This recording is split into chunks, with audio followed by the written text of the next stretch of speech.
Welcome back to another deep dive. Today, we're heading into some pretty cool complex analysis territory. I think you're going to like this one. We're talking about Baker domains, those spots where if you keep applying a function, the points just kind of drift off to infinity. Yeah, and specifically, we're looking at this paper, Boundaries of Hyperbolic and Simply Parabolic Baker Domains by Anna Jove. Right. This paper is it's really interesting because it dives into some of the really unexpected stuff that happens at the edges of these Baker domains. It really does. I mean, it challenges what we think we know about these seemingly simple escape regions. Okay, so Baker domains, for those who might not be totally up to speed, they're a type of Fatou component. So that means they're part of the complex plane where a function, when iterated, behaves sort of predictably. But the thing is, the boundaries of these domains, they can get really wild. Yeah, it's like this weird paradox. Like inside the Baker domain, points are escaping to infinity, but then on the boundary, some points escape, some stay put, some even get all periodic. It's crazy. It really highlights how intricate complex dynamics can be, like this constant dance between order and chaos. Okay, so before we get lost in the details of Jove's paper, let's do a quick recap. What exactly is a Baker domain? Imagine I'm like a casual complex analysis enthusiast, not a total expert like you. How would you explain it? Okay, so picture a function, and every time you apply it to a point, that point just keeps moving further and further away from the origin. Now, a Baker domain is a region where every point eventually runs off to infinity like that, but it doesn't always happen in a straight line. Right. It's not a simple zoom out to infinity. There's more to it. And that's where the different types of Baker domains come in, right? Like Jove's paper focuses on the hyperbolic and simply parabolic Baker domains because they have some interesting boundary behavior. Absolutely. And the difference between these types boils down to what's happening with the inner function, which is tied to the Baker domain. This inner function is really handy because it helps us analyze what's going on in the Baker domain. Like it's like a map that connects it to the unit disk, which is a simpler area to work with. So it's like a tool to understand these crazy dynamics by looking at a more manageable region. Exactly. So if the inner function has an attracting fixed point inside the unit disk, then we call that a hyperbolic Baker domain. And the escape to infinity is sort of direct in those cases. So it's like they're just following a relatively straight path out. Yeah, you could say that. But if the inner function has an attracting fixed point on the edge of the unit disk, then we've got ourselves a simply parabolic Baker domain. And in those, the escape to infinity is more, how to put it, it's more tangential. The points are approaching infinity along curves that get closer and closer to the boundary. Okay, so the type of Baker domain affects how the points actually travel out to infinity. That's pretty cool. Now, I know Jove uses this thing called the Denjoy-Wolf theorem a lot in her paper. Can you refresh our memory on what that theorem says and why it's important when we're talking about Baker domains? Right. So the Denjoy-Wolf theorem, it basically tells us that for any holomorphic function that maps the unit disk into itself, there's one special point. We call it the Denjoy-Wolf point. And almost every point in that disk is attracted to this special point when you keep applying the function. This point can be either inside the disk or on the edge. So it's like a gravitational pull for the dynamics within the unit disk. Exactly. Now, in the context of Baker domains, this Denjoy-Wolf point of the inner function, it becomes super important. It helps us understand how those points are actually escaping to infinity. For example, with simply parabolic Baker domains, where the Denjoy-Wolf point is on the edge of the unit disk, the way the points escape is closely tied to what's happening with the inner function near that point. That makes a lot of sense. We've got the inner function as our map, and then the Denjoy-Wolf theorem tells us where the action is within the unit disk. So let's dig into what Jove actually found out about the boundaries of these Baker domains. One of the first things she talks about is how the boundary map behaves ergodically. She proves that for both hyperbolic and simply parabolic Baker domains, the boundary map is it's non-ergodic and non-recurrent. Okay, ergodicity. That rings a bell from my dynamics courses, but could you remind us what it means in this context? Like, what does it mean for the boundary map to be non-ergodic? Well, think of it like this. You have a bunch of points on the boundary of your Baker domain. If the boundary map was ergodic, then as you apply the map over and over, those points would spread out evenly across the whole boundary. But in our case, with these hyperbolic and simply parabolic domains, that's not what happens. So they don't mix uniformly. What does that mean for what's happening on the boundary? It means there are some areas on the boundary where the points tend to cluster together, while other areas stay pretty sparse even after lots of iterations. The action on the boundary isn't the same everywhere. So not everything on the boundary is escaping out to infinity in the same way. Right. And the non-recurrence property makes things even more interesting. It means that if you take a point on the boundary and follow its path, it's not likely to come back to the same spot over and over again. So they're not just wandering around randomly. They have a more structured, almost intentional movement. Exactly. And this is just the tip of the iceberg. Jove's paper delves into even more fascinating aspects of the boundary, things like the existence of these non-characterized points, and even, get this, periodic points on the boundary. Okay, I definitely want to hear more about that. But before we do, can we take a closer look at the characterized set? I think understanding that will help us wrap our heads around these other boundary behaviors. Sure, that makes sense. The characterized set, it basically defines all those points on the boundary that escape to infinity in a predictable way, following those paths defined by the inner function. Okay, I'm intrigued. Let's explore what these characterized and non-characterized points are all about and see what surprises they have in store. Okay, so think of our Baker domain, right? All those points escaping out to infinity. The characterized set, it's like those points on the boundary that are following the rules, they're escaping, but they're doing it in this organized way, following those paths set out by the inner function. Right, like they're taking the official escape route. Yeah. But you're saying not all the points on the boundary do that. What about those that go off Yeah, script? exactly. Those are the non-characterized points. Yeah. They're the ones that don't follow those nice, predictable paths through the characterized set. They're escaping too, but they're doing it in ways we might not expect. Yeah. Okay, that's interesting. How do we even start to understand what these non-characterized points are up to? They seem like they're kind of going rogue, dynamically speaking. That's what makes Jove's work so cool. Her Theorem B, it really dives deep into these non-characterized points. She proves that for certain kinds of Baker domains, those that are non-univalent and come from entire functions, there's actually a ton of these non-characterized points, like an uncountable number. Whoa, uncountable. So we're not just talking about a few outliers here. This is a significant chunk of the boundary. What's so special about these non-univalent Baker domains? Why do they have so many of these rebellious points? Well, remember that a non-univalent function, it's not one-to-one. It's think of it like a highway where multiple on-ramps all merge into the same lane. You could have multiple points inside the Baker domain all mapping to the same point outside. It's that lack of a one-to-one relationship that makes the dynamics so much more complex and interesting. I see. It's like having multiple escape routes all tangled up together, leading to this explosion of non-characterized points. And the fact that these Baker domains come from entire functions that are holomorphic everywhere, that makes it even more surprising, doesn't it? For sure. Entire functions, they're supposed to be nice and smooth. Yeah. You wouldn't expect them to generate such complex behavior on the boundary. But Jove's work shows that even in those seemingly well-behaved settings, things can get pretty wild. You mentioned this crosscut neighborhood earlier. What is that exactly, and how does it relate to these non-characterized points? Ah, yes, the crosscut neighborhood. This is a key part of the puzzle. Think of it as a carefully selected region close to the boundary of our Baker domain. Now, for Theorem B to work, this neighborhood needs to have a special property. It can't intersect with what we call the post-singular set of the original function. Okay, hold on. Remind me. What's the post-singular set again?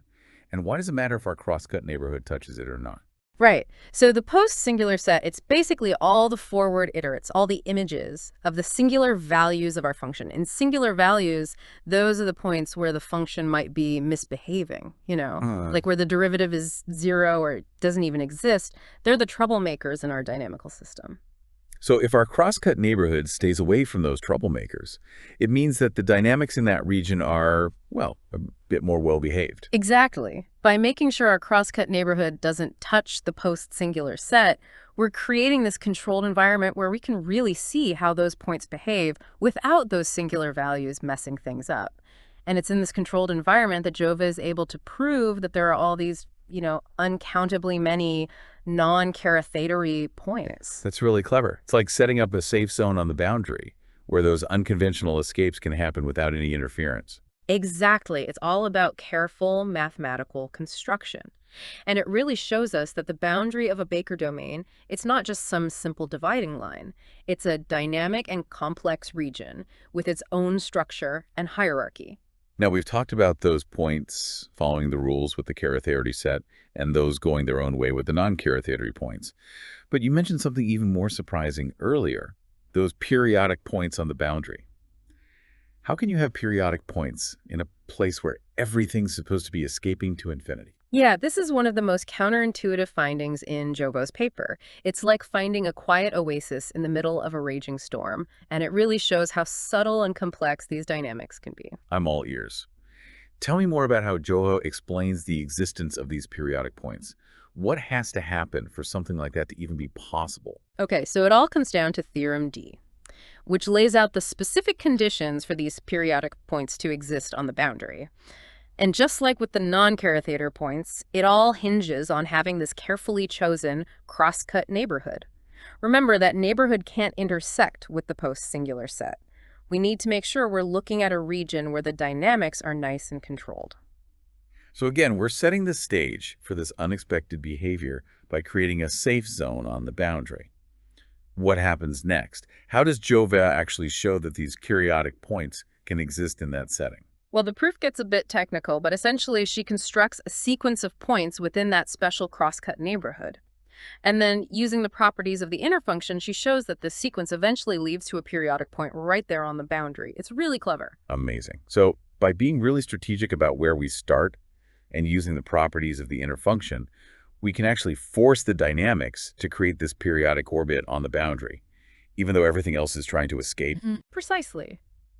It's a beautiful example of how understanding the interplay between different parts of a system, the original function, the inner function, the structure of the boundary, can reveal these hidden patterns and behaviors that you wouldn't expect. Okay, we've covered a lot of ground here. We've talked about the characterized and non-characterized points and this incredible idea of periodic points on a boundary that's supposed to be all about escape.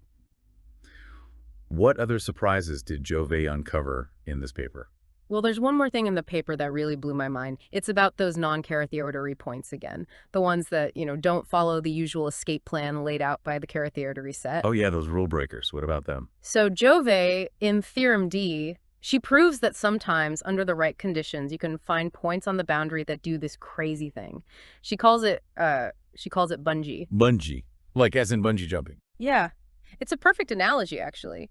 Imagine you jump off a bridge, right? You're falling towards the river, but then the bungee cord snaps you back up.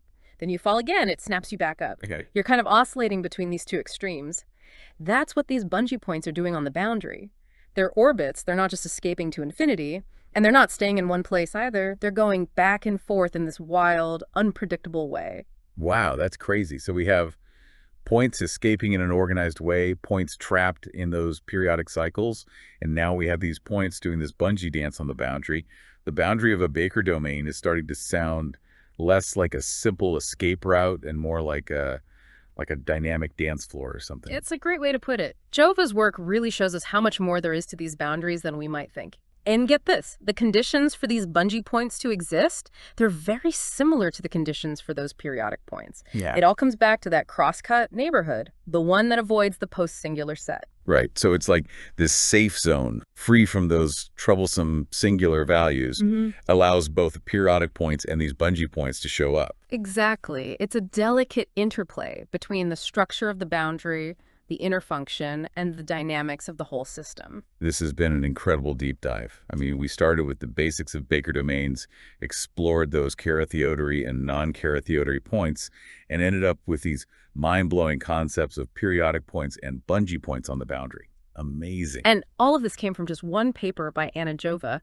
Think of all the other secrets these boundaries might be hiding. It really makes you wonder, there's still so much to discover, even in areas of math that we think we understand well. So to wrap things up, what would you say are the biggest takeaways from this deep dive? What should our listeners really remember? I think the most important thing to remember is that even seemingly simple mathematical objects can be incredibly complex. Baker domains, at first glance, they just look like these escape zones sending points off to infinity. But Jova's work shows us that their boundaries are way more interesting than that. They're dynamic, with all sorts of unexpected behaviors happening, from periodic orbits to these bungee orbits. It's a good reminder that the beauty of mathematics is often in those unexpected connections, the way order and chaos can coexist, even in these abstract realms. Absolutely. And to our listeners out there, I'll leave you with this thought. If a region designed for escape can be this rich and complex, just imagine what other wonders might be hidden in other parts of the mathematical landscape. Keep exploring, keep questioning, and who knows what amazing discoveries you might make. That's a fantastic note to end on. A big thanks to you for taking us on this incredible journey into the world of Baker domains. And to all our listeners, we hope you enjoyed the ride. Until next time, keep exploring.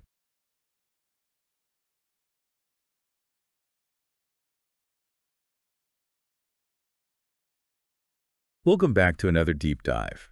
This one takes us into the intricate math we both love, exploring the boundaries of Baker domains, and more specifically, the hyperbolic and simply parabolic types. These particular Baker domains are fascinating because they haven't been studied as much as the doubly parabolic ones. We'll be looking at some really recent research that digs into their special properties. Before we go too far, can you remind us what Baker domains are and how are they classified? Sure. In complex analysis, a Baker domain is a region in the complex plane where if you keep applying a transcendental function, things like the exponential function or trigonometric functions, the results converge towards an essential singularity. These singularities are points where the function's behavior gets, well, very interesting. They're like mathematical black holes where things get a little crazy. I like that analogy. Now, we classify these domains into three types: doubly parabolic, hyperbolic, and simply parabolic. It's similar to how we classify fixed points, looking at if they attract or repel nearby points when we iterate the function. And like you said, today we're focusing on the hyperbolic and simply parabolic domains. Got it. So to study these, we'll be using inner functions. It's kind of like a secret decoder ring. Exactly. We use a Riemann map to map the Baker domain onto the unit disk. The inner function then becomes like a shadow of the original function, but it operates within this unit disk, which is easier to work with. By studying the behavior of the inner function on the boundary of the unit disk, we get insights into what's happening with the original function on the boundary of the Baker domain. We're using a simplified model to understand a more complex system. Now, the first thing I want to know is how points on the boundary of these Baker domains behave. We'll talk about ergodic properties, but what does that mean here? Well, ergodicity and recurrence are key in dynamical systems. Imagine a drop of ink swirling in water. If that ink eventually spreads out evenly, that's ergodic the system is mixing. Okay, I can see that. What about recurrence? Recurrence is all about whether a point's orbit comes back to a specific region infinitely often. If that ink kept passing through the same little area again and again, that'd be recurrence. So are you saying that points on the boundary of these hyperbolic and simply parabolic Baker domains are like drops of ink that don't mix well and don't like to revisit their starting points? Yes, precisely. The function on the boundary of these domains isn't ergodic or recurrent with respect to harmonic measure. So points on the boundary don't spread out evenly, and their orbits don't usually come back to their starting point infinitely often. Interesting. Why is that significant? What does it tell us? It shows a key difference between these domains and the doubly parabolic ones, where the boundary map can be ergodic and recurrent. This difference in behavior suggests the dynamics on the boundaries of hyperbolic and simply parabolic Baker domains are trickier, less predictable. Okay, I'm starting to see how these subtle differences can really matter. We're also going to talk about something called characterized and non-characterized points. What are those? Imagine a specific path within the Baker domain going towards infinity. That's the dynamical axis. Characterized points are points on the boundary whose orbits approach infinity along this specific path. They're like well-behaved travelers sticking to the route. Not all points on the boundary escape to infinity. Some choose their own paths. You got it. Almost all boundary points in these Baker domains are characterized points. But the intrigue lies in the possibility of non-characterized points, those that might escape to infinity via a different route, or maybe not escape at all. They break the rules, adding complexity to the dynamics. And whether these non-characterized points exist depends on whether the Baker domain is univalent, meaning the function is one-to-one within the domain, right? Absolutely right. If it's univalent, things are simpler. The inner function becomes a Möbius transformation, a function with a very specific structure. In this case, almost every point on the boundary of the unit disk will converge to a single point, the Denjoy-Wolff point, with maybe one exception. Not much room for rule breakers there. So if it's not univalent, things get wilder. Precisely. In non-univalent Baker domains, the inner function can have a much richer structure. Specifically, it can have a Julia set, points where the dynamics are chaotic, and this Julia set is crucial in figuring out if there are non-characterized points. So the Julia set adds a layer of unpredictability and allows for those rule breakers. Can you give us an example of how that happens? Let's look at theorem B from our source material. It says that if a Baker domain isn't univalent and a certain condition is met regarding the function's post-singular set, then there are tons of non-characterized points. Hold on. Post-singular set. What's that? The post-singular set of a function is the closure of the forward orbits of all its singular values. These singular values are points where the function isn't locally invertible. Think of points where the derivative is 0 or where the function branches. Basically, it's a record of all the places where the function's behavior gets troublesome. So it's like tracking all the points where the function might act up. Exactly. Now, the condition in theorem B basically says there's a region near a point in the Julia set of the inner function that avoids this post-singular set. So there's a region where the function behaves nicely and avoids those problematic singular behaviors. And if that's true, then we know those rebellious non-characterized points exist. Exactly. It's as if the chaos of the Julia set creates enough wiggle room for points to deviate from the designated path and explore different paths, maybe even escaping to infinity in unexpected ways. Okay, that makes sense. So we've talked about the ergodic properties of these Baker domains and how the existence of non-characterized points is influenced by the Julia set. Now, can we look at some actual examples of these hyperbolic and simply parabolic Baker domains to see these properties in action? Absolutely. There are some really interesting examples that show the diversity and surprising behavior we've been talking about. Ready to explore? Definitely. Let's see those examples. Let's look at example 4.6, the function a equals 2 is 3 plus e. This one's really interesting. Why does this one stand out? Well, this function creates a completely invariant hyperbolic Baker domain. So the whole Fatou set is just this one Baker domain. And what's cool is that both periodic points and points with dense orbits are dense on the boundary. Wait, so we have predictable cycles and total chaos on the same boundary. That's wild. It is. It shows the complex dynamics that can happen in these non-univalent Baker domains. Remember, this example also has a Julia set that's the whole boundary of the unit disk when we map it using a Riemann map. That's key to creating this mix of behaviors. It seems like whenever the Julia set's involved, things get more complex. We've been talking about points on the boundary, but what about the shape and structure of the boundary itself? What about the topology of these Baker domains, especially when they're not univalent? Great question. Proposition C in our source talks about some key topological features. If the Baker domain isn't univalent, its boundary has infinitely many components. It's not just a simple closed curve. So the boundary is more like a fractal, with endless twists and turns. Exactly. Each point on the boundary of the unit disk, when mapped to the Baker domain, can have its cluster set contained in one or two of these boundary components. If it's in two components, then the point actually maps to infinity. I'm trying to picture that. So if a sequence of points in the unit disk converges to a boundary point, and that point's cluster set is in two different components, it's like the sequence splits apart as it heads towards infinity. You got it. The boundary is so complex, it can tear apart a sequence trying to reach infinity. And that's only possible because the point maps to infinity itself. That's amazing. The boundary itself affects how points behave. Absolutely.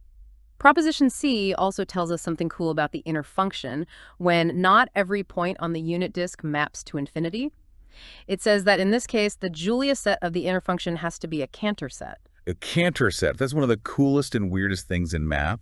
Remind us what a Cantor set is. A Cantor set is made by repeatedly removing the middle third of a line segment. You start with a line, remove the middle third, then remove the middle third at each remaining piece, and so on. You end up with a set that's totally disconnected.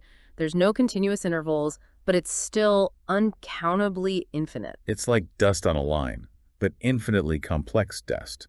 So when the Julia set's a Cantor set, the trouble spots of the inner function are scattered and don't form any continuous chunks on the boundary of the unit disk. Exactly. They're nowhere dense on the boundary. This connection between the Cantor set structure of the Julia set and how those singularities are spread out is remarkable. I'm starting to see how deeply the inner function on the unit disk and the Baker domain itself are connected. It's like a secret conversation between two mathematical worlds. I like that. Now, let's go back to the dynamics on the boundary. Theorem D gives us some cool insights about periodic points and even bungee points. Bungee points. What are those? Bungee points are points whose orbits don't escape to infinity and don't stay bounded. They oscillate back and forth, like a bungee jumper. So that they can't decide if they want to stay in the Baker domain or go to infinity. Exactly. Theorem D says that under certain conditions, there are countably many accessible periodic points on the boundary of a non-univalent Baker domain. Accessible means we can reach them from inside the domain. So they're not hidden away somewhere. Right. We can even choose these periodic points so their orbits go near specific points in the Julia set of the inner function. It's like we can choreograph their dance. Wow, we have some control over the dynamics, even though it could be chaotic. Yes. Theorem D also tells us that for a non-univalent Baker domain of infinite degree, meaning the inner function has infinitely many singularities, there are infinitely many periodic points on the boundary, and we can choose them to be bungee points. Infinite bungee jumping. What about those non-univalent Baker domains, where the Julia set is the entire boundary of the unit disk? Theorem D covers that too. It says, if the Julia set is the whole boundary and the harmonic measure of the post-singular set of the original function is 0, then periodic points are dense on the boundary. So those trouble spots don't really matter, and we see periodic behavior almost everywhere. The whole boundary is pulsing with cycles. Exactly. And if the Baker domain has infinite degree, there are accessible points on the boundary whose orbits are dense on the boundary. They visit every part of that boundary. So there are explorers tracing out the whole boundary. That's mind-blowing. It is. It shows how much complexity can come from these simple mathematical objects. This has been amazing. Can we recap the key things we've learned about these Baker domains? We started by seeing that the function on the boundary of these domains isn't ergodic or recurrent, which makes them different from doubly parabolic ones. Then we talked about Carathéodory and non-Carathéodory points, and how the Julia set influences whether those non-Carathéodory points exist. And it's in those non-univalent domains where things get really interesting. The Julia set became super important, affecting how points behave on the boundary and even the shape of the boundary itself. We saw how it can lead to those rebellious non-Carathéodory points and how it can be as complicated as a Cantor set. We also saw some cool examples, like the function where periodic points and points with dense orbits both exist on the boundary. We also talked about topology, like how non-univalent Baker domains have infinitely many boundary components. And then Theorem D gave us a deeper understanding of the dynamics on the boundary, with those cool bungee points, and how the density of periodic points is affected by the Julia set and the degree of the Baker domain. It's amazing how much complexity can come from these seemingly simple things in math. I agree. It makes you wonder what else is hidden in these Baker domains. Are there any other insights from Theorem D that we haven't talked about yet? You mentioned that Theorem D gives us some cool insights. Are there any other details from Theorem D that we haven't mentioned yet? Yes. Theorem D also looks at whether there are points on the boundary with dense orbits, points that sort of wander around and get close to every other point on the boundary. If the Baker domain isn't univalent, has infinite degree, and its post-singular set is bounded, then there are a ton of points on the boundary with dense orbits. So in those cases, the boundary is like a stage for these super intricate dances. These points are going everywhere on that boundary. It really shows how complex this is. It does, and it makes you wonder how much of this complexity comes from the function itself, and how much just emerges from the iterative process. That's a great question. Stepping back a bit, what are some of the big unanswered questions in this area? What are the frontiers when it comes to Baker domains? One of the biggest questions is how much we can predict about the dynamics on the boundary just by looking at the inner function. We've seen how the inner function, especially its Julia set, really affects how points behave on the boundary of the Baker domain. But is there more to it? Can we create a more precise dictionary that translates properties of the inner function into specific features of the Baker domain? Could we know exactly where the periodic points or bungee points are just by looking at the inner function? That would be amazing. It's like we're trying to decode something and the inner function holds the key. What other mysteries are people trying to figure out? Another interesting area is seeing if these findings about hyperbolic and simply parabolic Baker domains apply to other types of Fatou components, like wandering domains. Unlike Baker domains, which converge to a single point when you keep applying the function, wandering domains, well, they wander around the complex plane. Could we use similar techniques with inner functions and Julia sets to understand what happens on the boundaries of those wandering domains? It seems like there's so much in complex dynamics still to be discovered. Absolutely. Every type of Fatou component has its own unique challenges and possibilities. Today we've covered so much. I have a whole new understanding of Baker domains, especially the hyperbolic and simply parabolic types. It's been great exploring this with you. I hope you enjoyed looking into these lesser-known areas of complex analysis. I did. It's amazing how something as abstract as iterating a function can lead to such a variety of behaviors and structures. It shows how beautiful and powerful math is, revealing the hidden order and complexity in our world. And that wraps up this deep dive into the world of hyperbolic and simply parabolic Baker domains. We hope you enjoyed it as much as we did. Until next time.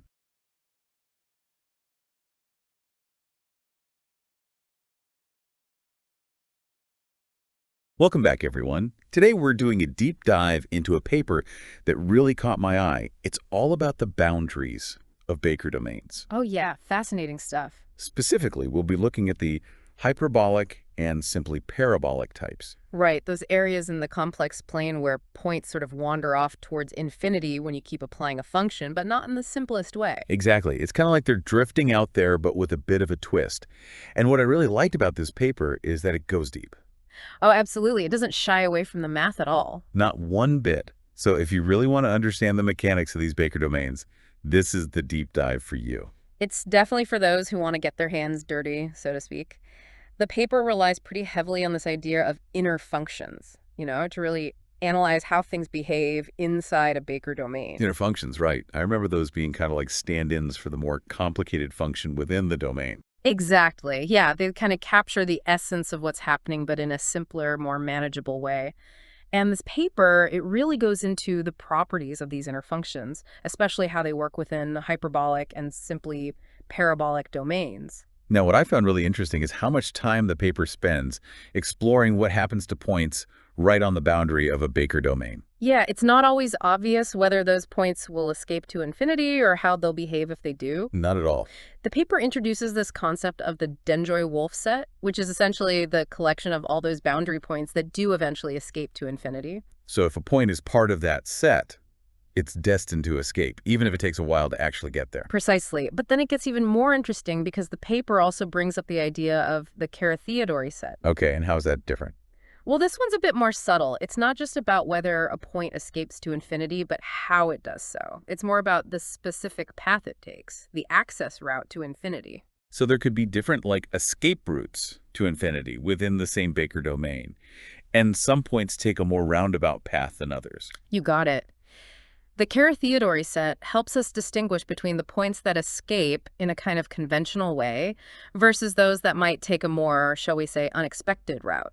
And what's fascinating is that the paper finds in many cases there are points on the boundary that do escape to infinity, but they don't belong to this characterized set. Wow, so these are like the rebels of the Baker domain. They're breaking the rules of how they're supposed to escape. I like that analogy.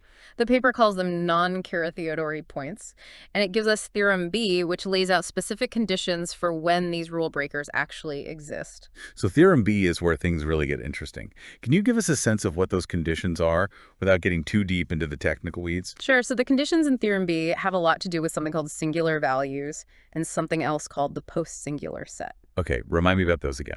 Singular values, they're basically points where the function we're dealing with, the one that defines our Baker domain, behaves in a kind of wild and unpredictable way. Like points where the derivative might not exist or something strange is happening. Exactly.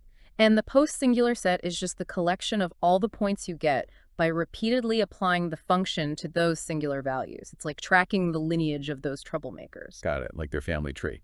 Right. And what theorem B essentially says is, if you can find a small region around a point on the boundary, technically it's called a crosscut neighborhood, that doesn't contain any points from that post-singular set, then you're guaranteed to have those non-characterized points hanging out nearby.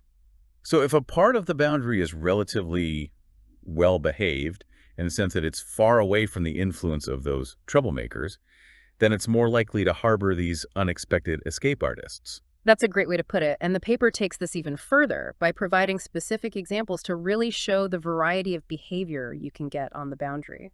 Oh, I'm definitely interested in those examples. They sound like they'll really bring this whole concept to life. They do. For instance, in example 4.4, they construct a Baker domain where every single point on the boundary ends up escaping to infinity. It's like a total escape party. Wow, so in that domain, there's no question about whether a point on the boundary will escape. It's just a matter of how it'll do it. Exactly. But then you have example 4.5, where they show a Baker domain with points on the boundary that have dense orbits. Dense orbits, right. Can you remind me of what those are again? Sure, a dense orbit means that the orbit of a point comes arbitrarily close to every other point in a certain set.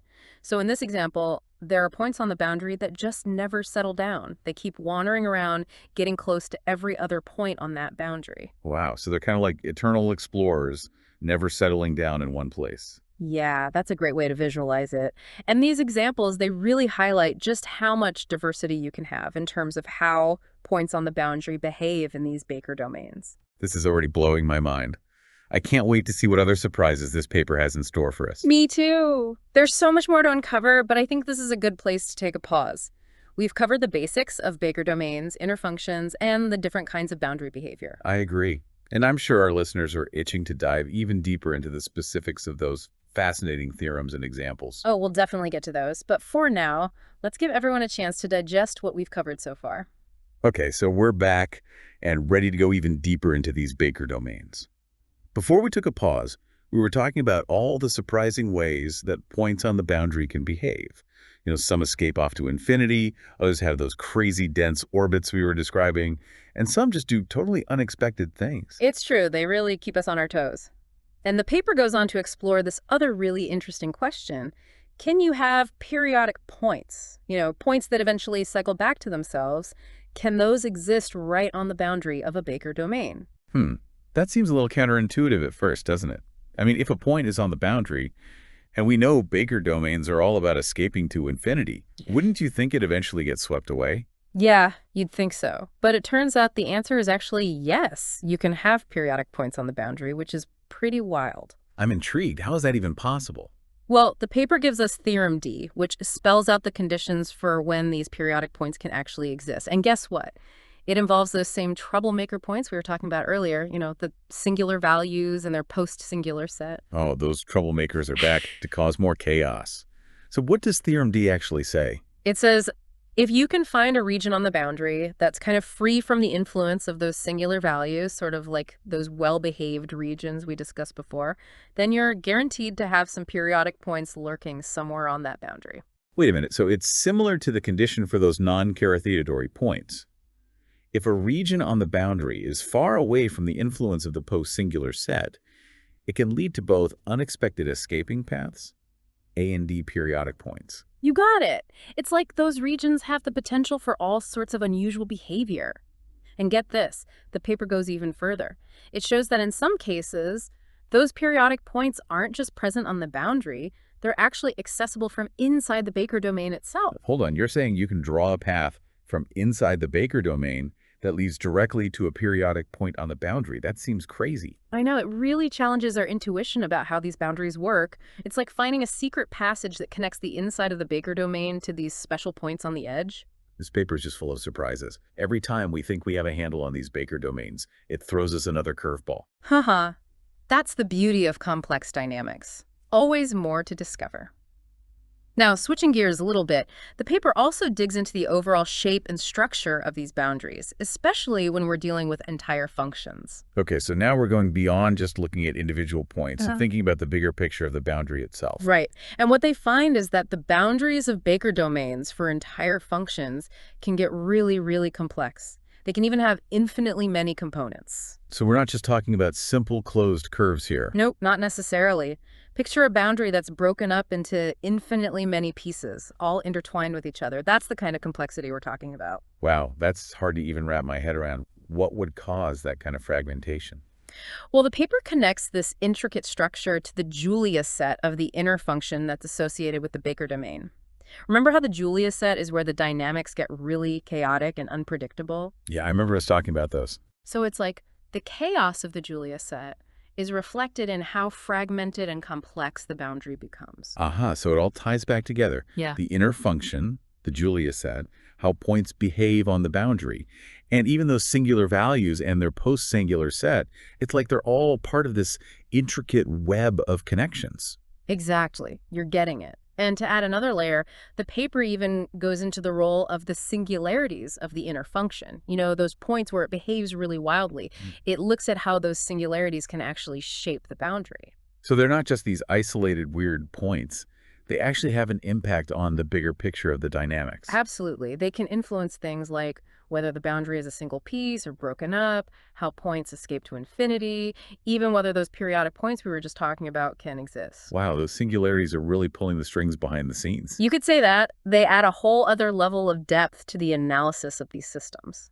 This paper is like a goldmine of information about Baker domains. We've uncovered so much about their boundaries, all the different types of points they can have, how those points behave, the influence of those singular values, the connection to the Julia set, and even the role of singularities in shaping everything. We have. It really highlights how much depth there is to these seemingly simple structures.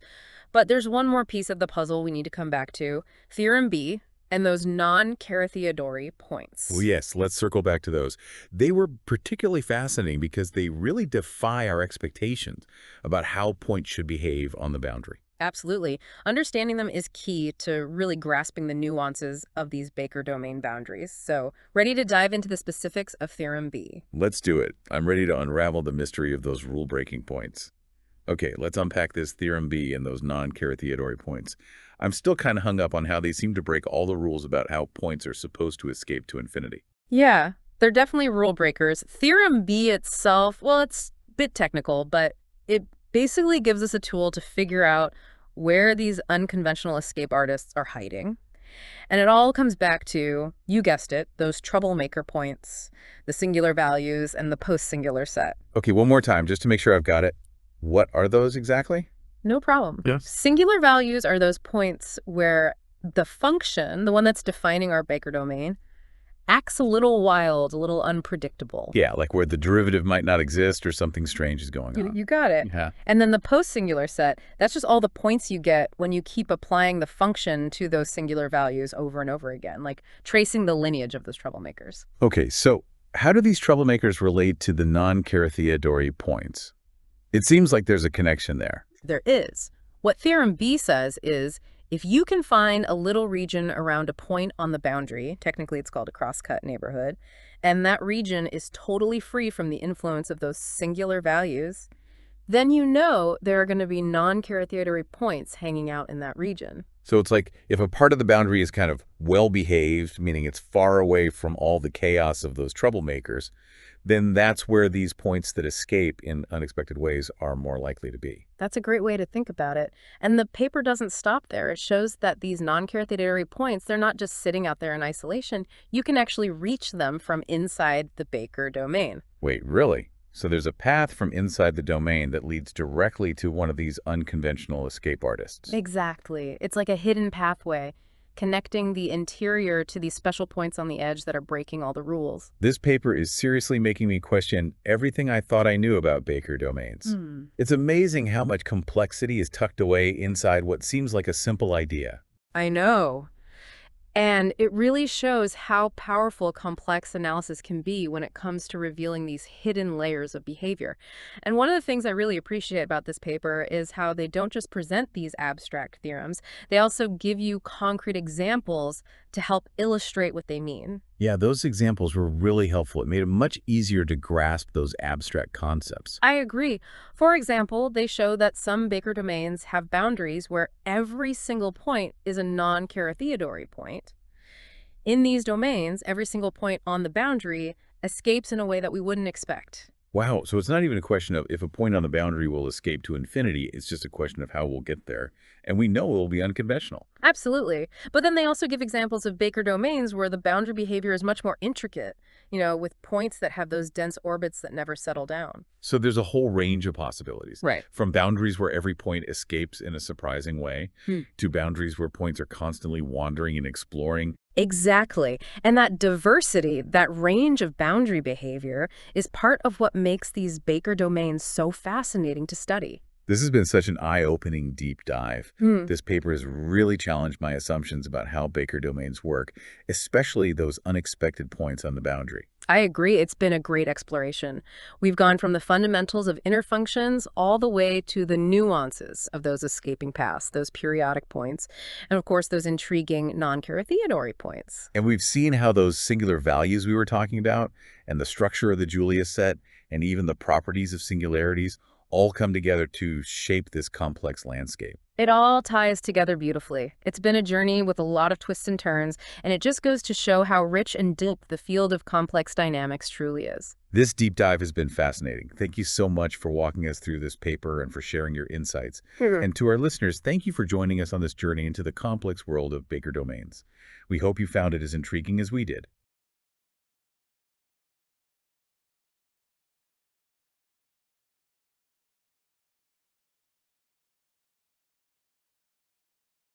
Welcome back, everyone. Ready for another deep dive? Today, we're going deep into Baker domains. Those intriguing structures and complex dynamics. We're diving straight into a recent paper Oh, this is a good one. by Jove.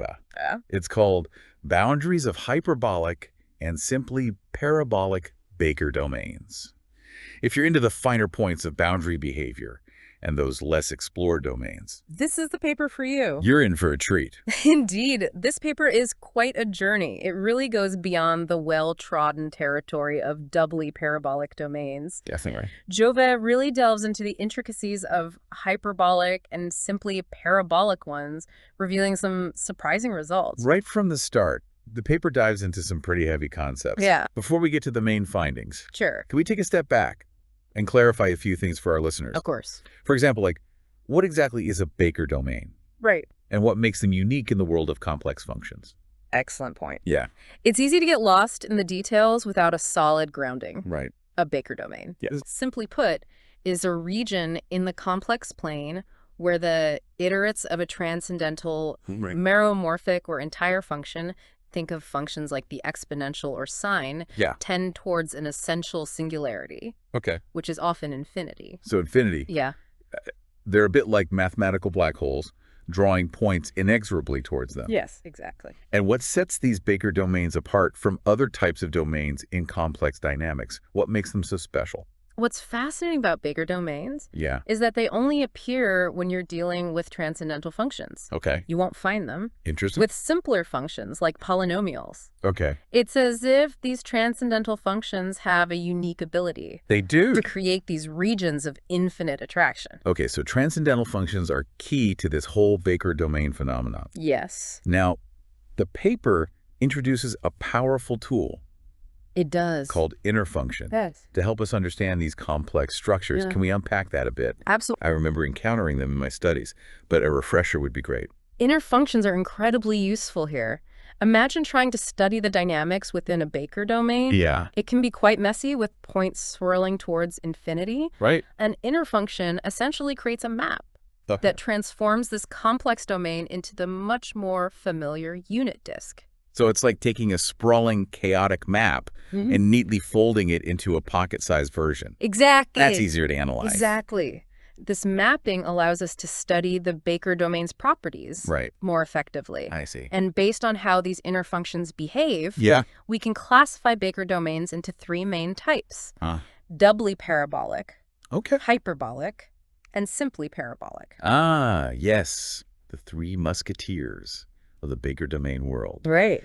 And if I remember correctly, Yeah, this paper focuses specifically on the less studied it does. hyperbolic and simply parabolic domains. Why are these two types so intriguing, especially compared to their more familiar doubly parabolic cousin? That's right. Doubly parabolic domains have been more extensively studied, They have. and we have a better understanding of how their boundaries behave. Okay. Hyperbolic and simply parabolic domains, Right. however, present more mysteries. Mysteries, okay? Their boundary dynamics are less predictable, Right. which is precisely what makes them so captivating. It's like we're venturing into uncharted territory, exploring the boundaries of what we know about these intricate structures. Exactly. Now, before we get to the heart of the paper's findings, Sure. there are a couple of key concepts we need to clarify: ergodicity and recurrence. Right. Can you give us a quick rundown of what those mean in the context of dynamical systems? Of course. Think of a point moving around within our Baker domain. Okay. under the action of our function. Right. If this point eventually visits almost every region of the domain, we say the system is ergodic. Ergodic, okay. It's like a tireless explorer determined to map out every nook and cranny. Recurrence. Recurrence. On the other hand, Yeah. means that almost every point eventually returns to its starting neighborhood. Right. Like a boomerang finding its way back home. Exactly. So ergodicity is about exploring the entire space. Yes. While recurrence is about returning to your roots. Right. And now we're ready for the bombshell. Okay. Aren't we? Yeah. The paper's key finding is that the boundary map for both hyperbolic and simply parabolic domains is neither ergodic nor recurrent. Interesting. At least with respect to a measure called harmonic measure. Okay. Before we delve into the implications, Yeah. can you explain what this harmonic measure is all about? Absolutely. Yeah. Imagine you're standing at a point inside the Baker domain. Okay.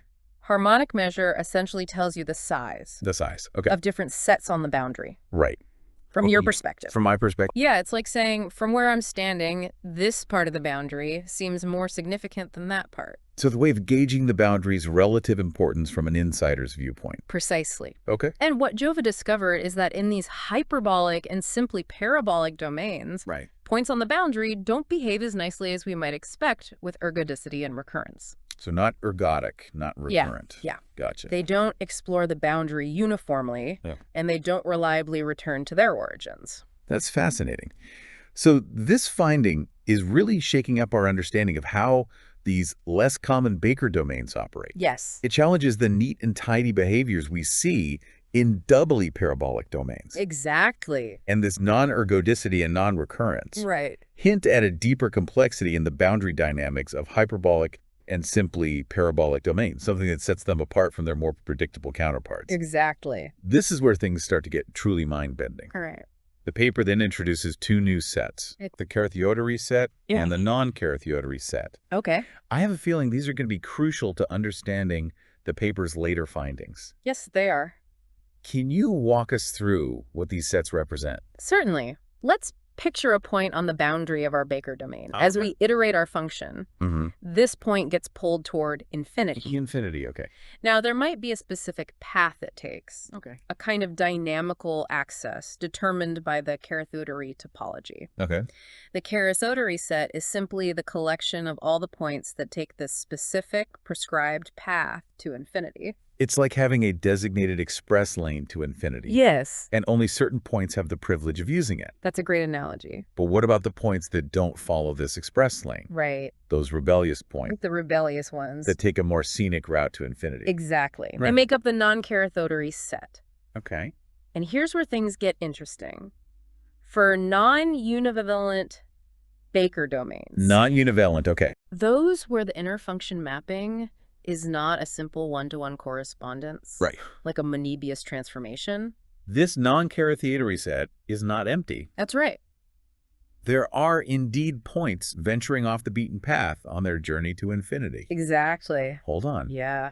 Non-univalent Baker domains. Right. Can we back up for a second? Of course. And unpack that term for our listeners? It's been a while since I've had to think about those. Remember how we talked about inner functions mapping the Baker domain's dynamics onto the unit disk? Yeah. A univalent Baker domain Okay. means this mapping is nice and simple, Simple, nice. a one-to-one affair, like using a perfectly scaled map. But in a non-univalent domain, Okay. the mapping gets more complicated. Complicated. Okay. There's folding, Overlapping. overlapping, and multiple points in the Baker domain might be mapped to the same point in the unit disk. Okay. It's like using a map that's too big and needs to be creased and folded to fit. Okay, I'm starting to visualize that. Good. So back to the non-characterized set. Right. Why is it so significant that it's not empty in these non-univalent domains? What does that tell us about the dynamics at play?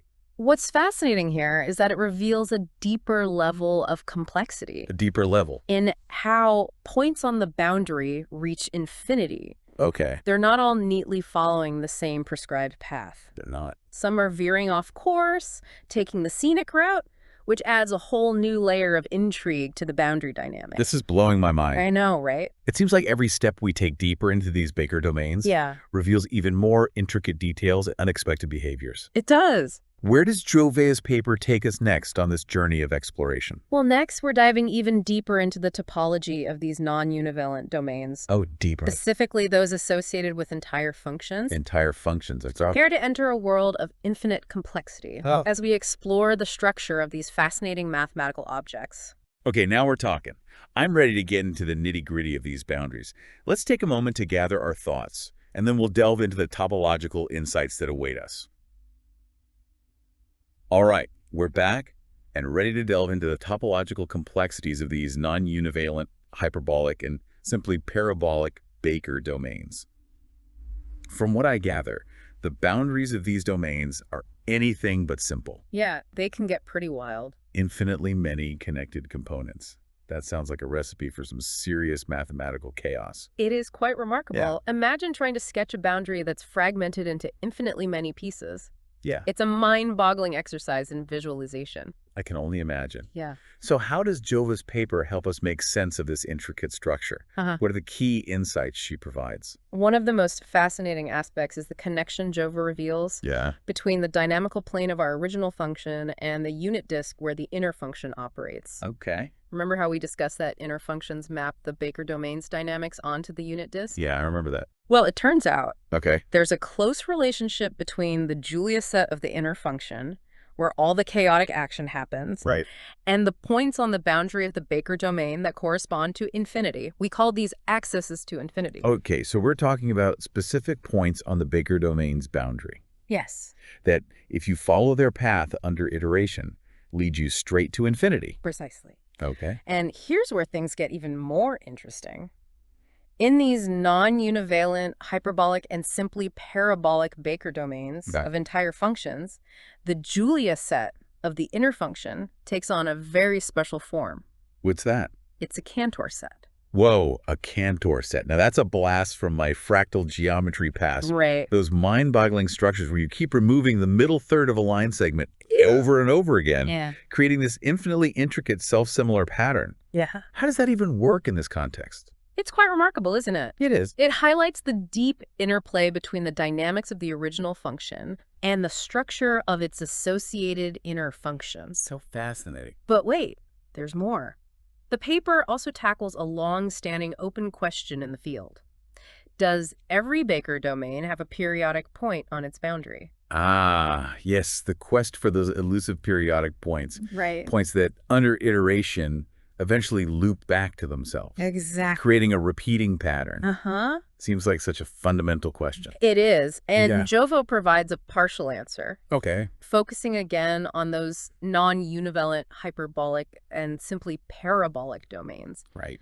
She finds that if these domains meet a specific condition Right. related to the function's singular values, Regular values. they will indeed have countably many periodic points on their boundaries. Okay. And these points are accessible, meaning we can find paths within the domain that lead directly to them. Singular values. Another term that might need a quick refresher. Sure. Can you remind us what those are and why they're so important in this context? Essentially, singular values are points where the function isn't well behaved. Okay. Think of points where the derivative is zero, Oh, okay. or where the function blows up to infinity. To infinity. They're points where the function's behavior gets a little singular. Okay, that makes sense. Yeah. So the presence or absence of these singular values influences whether a Baker domain has those repeating patterns on its boundary. Exactly. It's Yeah. all interconnected. The behavior of the function, its singular values, the structure of its inner function, Right? and the dynamics on the boundary of the Baker domain. Yeah. All these pieces fit together in a fascinating and complex puzzle. It's amazing how these seemingly abstract mathematical concepts can have such profound implications for the behavior of these complex systems. It is. Now, you mentioned that Jove's paper provides only a partial answer to the question about periodic points. Right. What does that mean? Are there still Baker domains out there Potentially. that might not have any periodic points on their boundaries? That's right. We still can't definitively say whether every Baker domain, Okay. regardless of its type or properties, Right. has at least one periodic point on its boundary. Okay. It remains an open question, a tantalizing mystery that continues to intrigue mathematicians. I love that sense of ongoing exploration. Yeah. The realization that even with all the incredible insights this paper offers, there's still so much more to discover. Now, I hear the paper culminates in a grand theorem, It does. aptly named Theorem D. Uh-huh. What's the big reveal there? Theorem D is where all the pieces come together. Okay. It delves deep into the existence and distribution of specific types of points on the boundaries of these Baker domains. Okay. We're talking about those accessible periodic points we just discussed. Right. Points whose orbits follow a predetermined path. A predetermined path. Okay. And even something called bungee points. Bungee points. Now, those sounds intriguing. What are those all about? Imagine points that exhibit a truly dramatic behavior. Their orbits under iteration neither escape to infinity nor remain confined to a bounded region. Yeah. Instead, they bounce back and forth, approaching infinity, and then retreating back into the domain, much like a bungee jumper oscillating up and down. Wow. It's amazing to think that such a simple action, repeatedly applying a function, can lead to such wildly different and complex behaviors. It is. And that's precisely what Theorem D emphasizes. Yeah. The incredible diversity and complexity of dynamics that can unfold on the boundaries of these Baker domains. Jove has truly opened our eyes to a rich and intricate landscape. Before we get too carried away exploring these bungee points and their dramatic oscillations, maybe we should pause for a moment. Okay. And recap the key takeaways from Jove's paper so far. Right. We've covered a lot of ground. And I want to make sure we've solidified our understanding of these fascinating concepts. All right, let's take a moment and recap what we've learned about these intricate Baker domains. We've established that the boundaries of hyperbolic and simply parabolic Baker domains, they're fascinatingly complex, exhibiting behaviors that challenge our intuition. We do. About dynamical systems. Absolutely. The key takeaways are the non-ergodic and non-recurrent nature of their boundary maps. The existence of a non-empty, non-characterized set. Right. Those points taking the scenic route to infinity. Exactly. And the intriguing findings regarding periodic points. Yes. And those dramatic bungee points. Thinking back to our listeners, many of whom are deeply immersed in complex analysis and dynamical systems. Right. Why should they care about these findings? What makes these results significant in the broader landscape of mathematical research? Well, I think this paper really highlights the intricate and often counterintuitive behaviors that can emerge in complex dynamics. It does. It challenges our assumptions and encourages us to explore those less traveled corners of the field. Right. For anyone fascinated by the interplay between topology and dynamics, these findings are a goldmine of insights. Absolutely. And what about the bigger picture? What are some that makes mathematics so captivating?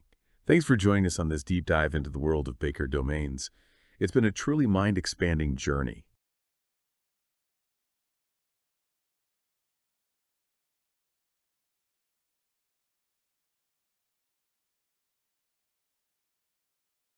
Welcome back to the Deep Dive. Ready to explore some fascinating math today? Absolutely. Always up for a good mathematical challenge. Well, get ready to dive into the world of Baker domains, specifically their boundaries. Boundaries, huh? Sounds intriguing. It is, especially when we're dealing with those less explored hyperbolic and simply parabolic types. Ah, those can get a bit wild, can't they? They certainly can. We're talking about the paper by Jove, Boundaries of Hyperbolic and Simply Parabolic Baker Domains. A classic. I'm excited to see what new insights we can glean from it. Me too.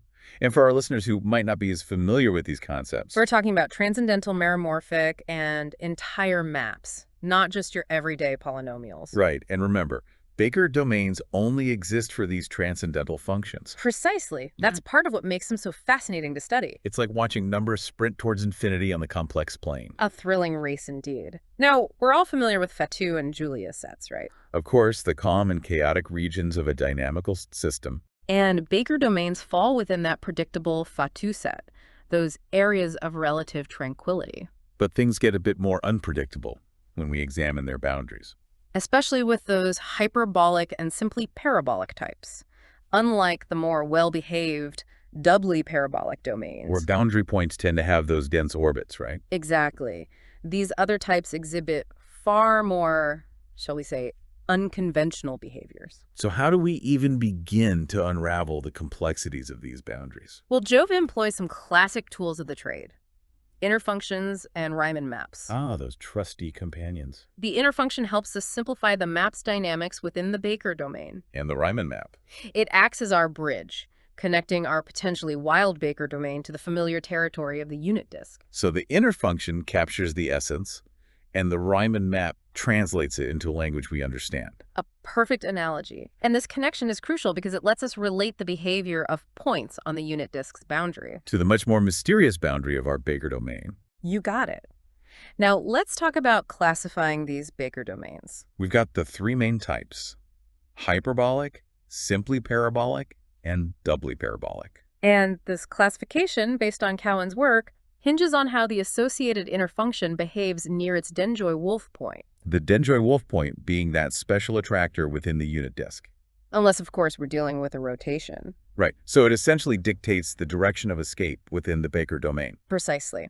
Now, while those doubly parabolic domains have been studied extensively, the hyperbolic and simply parabolic domains remain relatively unexplored. And that's where Jove's work comes in, seeking to answer some fundamental questions about their boundaries. The big questions.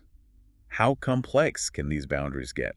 And what happens to those points right on the edge? Do they all just escape to infinity? Well, the answers are far from straightforward. And what's particularly interesting is how the behavior of points on these boundaries. It differs significantly from what we see with those well-behaved doubly parabolic domains. Okay, I'm hooked. Let's unpack some key concepts here.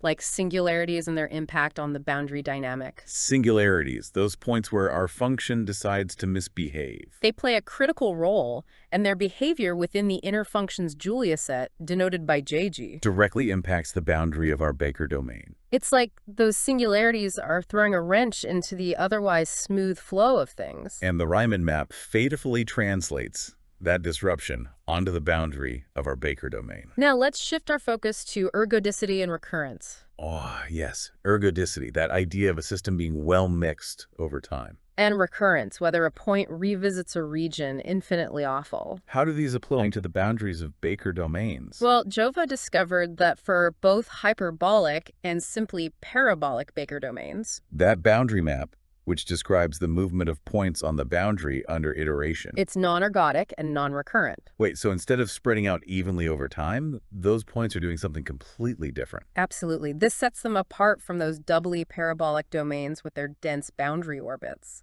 So it's all about the inner function calling the shots. And the Riemann map translating those instructions into the fascinating behaviors we see on the boundary. Got it. Now, to understand how these points escape, we need to talk about two key sets. The Denjoy-Wolff set and the Carathéodory set. Blade on me. The Denjoy-Wolff set is pretty straightforward. It's all those points on the boundary whose orbits converge to infinity. Makes sense. But the Carathéodory set? That's about points escaping via the dynamical axis, the natural path to infinity within the Baker domain. So it's not just about whether a point escapes, but how it escapes. Exactly. Some points take the scenic route, while others take a more direct path to infinity. Adding another layer of complexity to the mix. And here's the real kicker. Jove shows that some points can escape without even belonging to the Carathéodory set. No way. So we have at least three possibilities. Staying put, escaping normally via the Carathéodory set. Or escaping in some other more chaotic way. Mind-blowing. And to illustrate this, Jove brings in some fascinating examples, like the univalent Baker domain of fz plus 2 pi plus es. In this case, all boundary points escape, but their escape route depends on the type of Baker domain. Precisely. Even within univalent Baker domains, where the function doesn't fold back on itself. There's a surprising amount of diversity in how points can escape. Now, let's move on to the non-univalent case, where the function can map distinct points to the same image. Exactly. We're allowing for more folds and overlaps in the dynamics. Sounds like things are about to get even more interesting. Oh, they absolutely are. When FCC is entire and our Baker domain is non-univalent, we encounter some remarkable results. Kill me with them. Well, that's where Theorem B from the paper drops a bombshell, under a specific condition related to the post-singular set. The post-singular set, that collection of points that can cause trouble in the dynamics, right? Exactly. The theorem states that the non-Carathéodory set, those points escaping unconventionally, it's not only non-empty, but also uncountable and accessible. Hold on, uncountable. So there's an infinity of these rebellious points, and we can actually reach them. You got it. And this condition ties back to the degree of F restricted to U, our Baker domain. So non-univalent Baker domains are where the real party's at. It seems that way.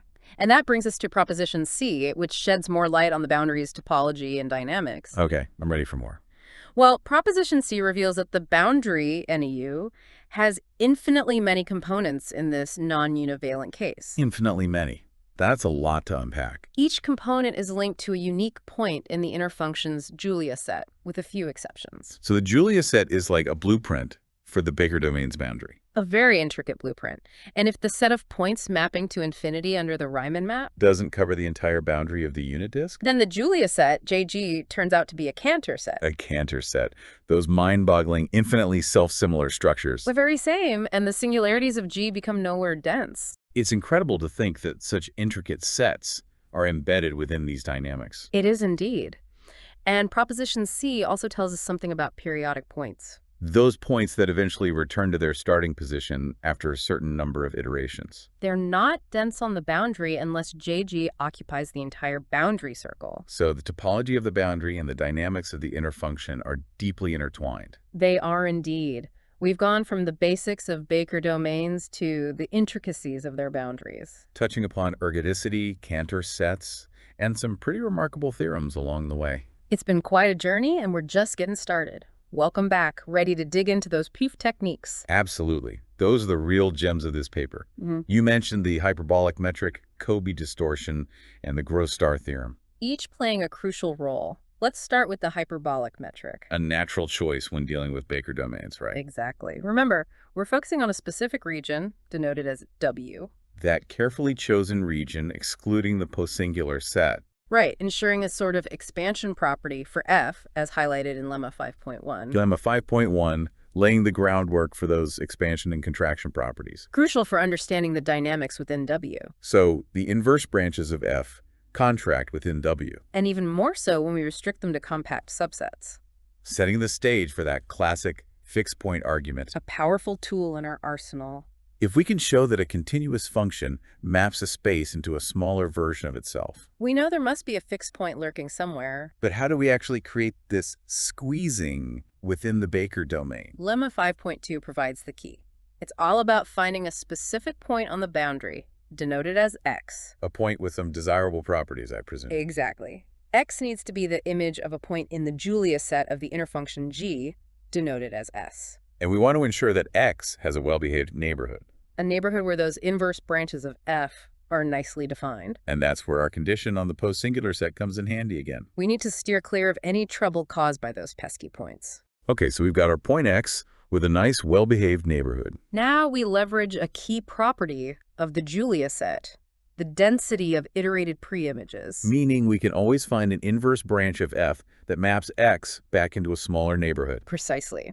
And this inverse branch, let's call it Fn, becomes our contraction mapping. So we're repeatedly applying this inverse function, creating a shrinking sequence of neighborhoods. All containing our special point X. And this shrinking sequence is crucial, right? It's the perfect setup for the Brouwer fixed point theorem. Because Fn maps a region into a smaller version of itself. It must have a fixed point within that smaller region. And there's our periodic point.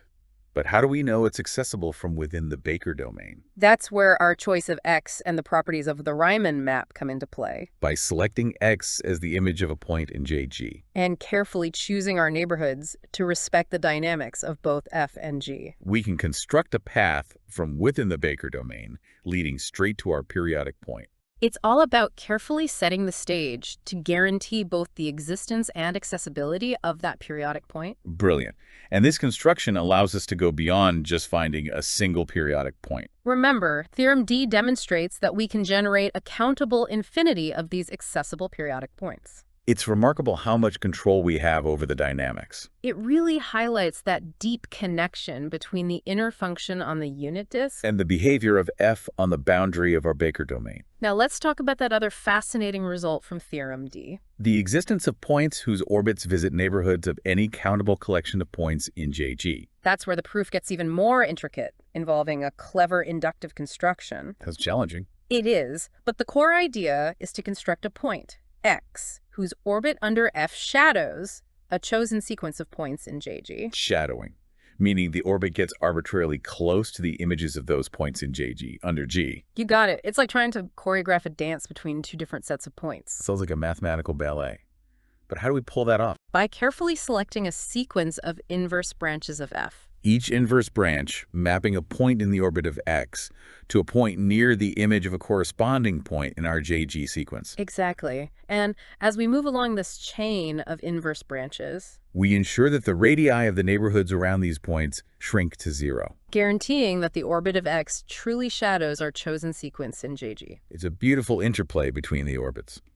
But how do we know that this special point x actually lies on the boundary of the Baker domain? That's where the precise interplay between FG and the Riemann map comes into play once again. It's all about those careful choices and ensuring those neighborhoods align just right. Exactly. We're not just finding a point with a shadowing orbit, but one that's accessible from within the Baker domain. And this construction has even broader implications, right? Yeah. You mentioned bungee points. Ah, yes, those points that neither escape to infinity nor stay bounded. Forever bouncing back and forth between some finite value and infinity. The mathematical equivalent of a bungee jump. And the existence of these bungee points, along with the density of periodic points under certain conditions, underscores the incredible richness of the dynamics at play. It's truly mind-boggling how much complexity arises from functions that appear so simple on the surface. Indeed. It's a testament to the profound beauty hidden within complex dynamics. Before we move on, let's take a moment to appreciate the elegance of these proof techniques. The way they weave together these powerful tools to unveil such intricate dynamics. It's a beautiful example of mathematical artistry at its finest. Welcome back to the Deep Dive. I'm still reeling from those incredible proof techniques, so elegant and powerful. It's amazing how those tools allow us to unravel such complex dynamics. They really provide a window into the heart of these Baker domains. And those domains, especially the hyperbolic and simply parabolic types, are full of surprises. Definitely not your average run-of-the-mill Fatou components. Not at all. Remember those points escaping in ways that defy the Carat-Theodori set? That was a real head-scratcher. Yeah. It makes you wonder what other unconventional behaviors might be lurking out there. It certainly does. Jove's work has really opened up a whole new avenue of research. It's like she's given us a map to a vast, uncharted territory within complex dynamics. A territory ripe for exploration. And the techniques she developed, particularly those intricate constructions in Theorem D, those are invaluable tools for future research. They provide a blueprint for understanding the intricate relationship between the inner function and the boundary dynamics. So looking back at our deep dive, what's the one key takeaway you hope our listeners will remember? I think the most important message is that the boundaries of these bigger domains are far from simple. They're dynamic, intricate, and full of surprises. Exactly. And while we've made some significant progress in understanding them, there's still so much more to discover. It's a reminder that mathematics is not just about finding answers, but also about asking the right questions. And developing those ingenious tools to push the boundaries of our knowledge. Absolutely. As we continue to explore complex dynamics, I have no doubt we'll uncover even more fascinating and unexpected behaviors, leading to a deeper appreciation for the beauty and power of mathematics. Well said. It's time to wrap up this deep dive into the world of Baker domains. A huge thank you to Anna Jove for her groundbreaking work, and to all of you for joining us. Until next time, keep exploring, keep questioning, and keep diving deep.